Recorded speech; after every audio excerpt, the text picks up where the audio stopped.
Words cannot describe my horror upon seeing this abomination of a game. As such, I will now proceed to describe this abomination, using words. Jesus Christ is not enough to describe my emotions towards this image. I can only wonder as to the wickedness and darkness needed to be in the heart of someone for them to create this abhorrent creature. To dissect this image is not enough. No, one needs to ponder for hours to even understand but a single speck of the malice contained within this game. I have previously stated that to dissect this image is not enough. However, let us attempt to dissect it, and to witness what truly monstrous thoughts lay inside the heart of this game's designer. Starting from the bottom and going up, we can see a text. Match colors or animals to get the critters back in the barn, it says. This is nothing but a mockery upon our kind. The colors described in the text are an allegory for the various emotions that will be stolen from your children as they play this game. While that may seem like nothing harmful, the animals that this text refers to is what will be of your child once they play this game. They will turn into the servant of the devil, and will dance to the devil's tune as they laugh at how someone could be foolish enough to come within 12,742 kilometers of this thing. Besides that text, we can see two numbers, 3 plus and 2 to 4. Those two, as you may have guessed, terrifying allegories, as well. The 3 plus is how many legs of hell your children will burn in, spending years as they wander through one after the other in search of an exit, only to be met with another lake, as the devil laughs at their futile attempts. The 2 to 4, while not as devilish, describe how many sacrifices the game requires, which is also quite terrifying. If we go up, we can see the text Moo and Uno. The moo is the sound your children will make while they hell. They will be turned into hellish cows, and they'll have a hellish thirst for grass, but being unable to find any amongst the hellish lakes of hell, no shit Sherlock, they'll go insane. Duno is the name of the devil residing upon the mountain overseeing all their victims. Uno is also the soul of the corporate devil that you sell your soul to by buying this game. That is not all. The red color found all throughout this hellish creation is not merely red, it is the color of blood. Blood, blood, and more blood. Endless blood that will be all your children can see. It is not merely that they will not be able to see at all because of the endless blood upon their eyes. Rather, it is the crimson red which blinds them with their own sins would corrupt their vision. Tainted red. Everything and everything they look upon will be twisted, molded, and sculpted into a quite literally twisted vision of an once innocent dream, turned into an eternal sin. It is this very crimson hue that made God decide to deprive humanity of salvation and bring them down to earth. It is this very blood-red tint that made Eve eat the forbidden fruit, dooming humanity for all eternity. Dooming humanity to repeat the same sanguinarious cycle of history involving countless wars, famines, and other atrocities. But war never changes, and it continues in this ever-evolving and ever-changing war to conquer the human spirit and soul. But will anyone think of the innocent children? Will anyone think of those poor innocent souls? Despite not being a politician, I beseech you, look upon the eyes of the animals locked in the spell like hell of a place, and look upon the eyes of the various animals and creatures of the spell.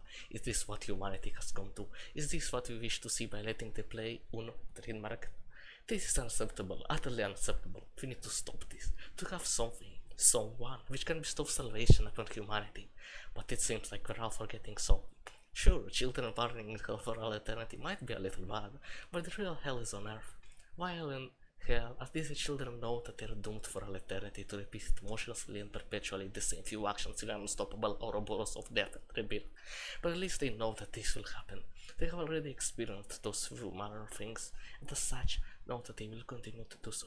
But war is no hell. No, it is force. In war, you never know when something might go wrong. Any fucking second, a bomb or the stray shards of a bomb may fly past you and destroy your beloved Lego trademarked set, which you have spent decades building a relationship with, caring for it and raising it. Even in its darkest times, even when it was just a pile of bricks inside the same transparent packet bought from the American hell known as Walmart, even then was it dear to your heart. And now you get to witness its destruction, its inevitable and endless pain surging to the air, piercing through your thoughts, further and further intensifying your descent into insanity.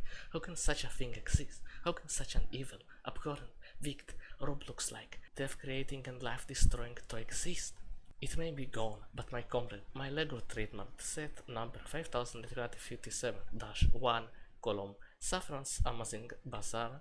Can you imagine Galdof's tiny monkey part 2550C01 be gone, reduced to atoms, never to be seen again? This is what you are perpetuating by letting your pure, innocent kids partake in this hellish experience. The 28 figures described above are not the 28 devils of various hells and sins descending upon your children, but rather they are the 28 circles of hell presenting in that ever-growing place. Disappointing, I know. And finally, the blue sky present behind those toys is to serve as a grim reminder for your children. It is a grim reminder of something they so dearly wish for. One does not look at the sky and think, damn, I really wish I were a bird. But it is only because once something has been lost that it is truly desired. And it is that very same sky which we see every day that our children will never again get to witness. Words cannot describe how vivid yet philosophic this toy is. The way it expresses its own wickedness rivals the poeticism of the likes of H.P. Lovecraft and his beloved cat, N-Man, T.S. Eliot, and Edgar Allan Poe, and others. Even the most horrifying of Lovecraft's stories pale in comparison to this creature. The way it terrifies you is quite different from Lovecraft's stories. Admittedly, in Lovecraft's stories, you are terrified by the unknown. You are terrified that there is an ancient danger looking about in the shadows. This is why this toy is so horrifying. It clearly knows how terrifying it is, how truly evil and candid it is in its wickedness. That is why it has a design. It spells out very clearly for you how and exactly why you should be terrified of it. That is why it is much worse and unholier than anything Lovecraft has created. You know everything about it, you know exactly what and how it's going to destroy your existence, yet you are nevertheless utterly and absolutely powerless against everything it will throw at you. You will have to accept each and every wound inflicted upon you, and you will have to rejoice in it.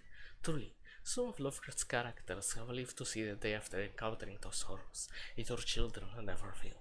Yet, what is one supposed to do in the face of such a force? What can one do but pray that one day, so why everything will improve? The answer to that question truly is just now. That is why we must rebel by not succumbing to the never-ending lake of fire, because as long as you are unknowingly in there, as long as you are almost barely alive, that in itself is a rebellion. Just like a government which controls every single aspect of another's life, it has never truly won until it has captured the mind.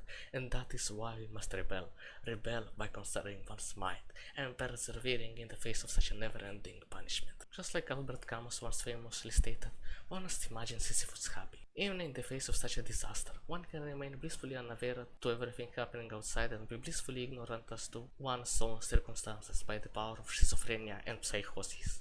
The end.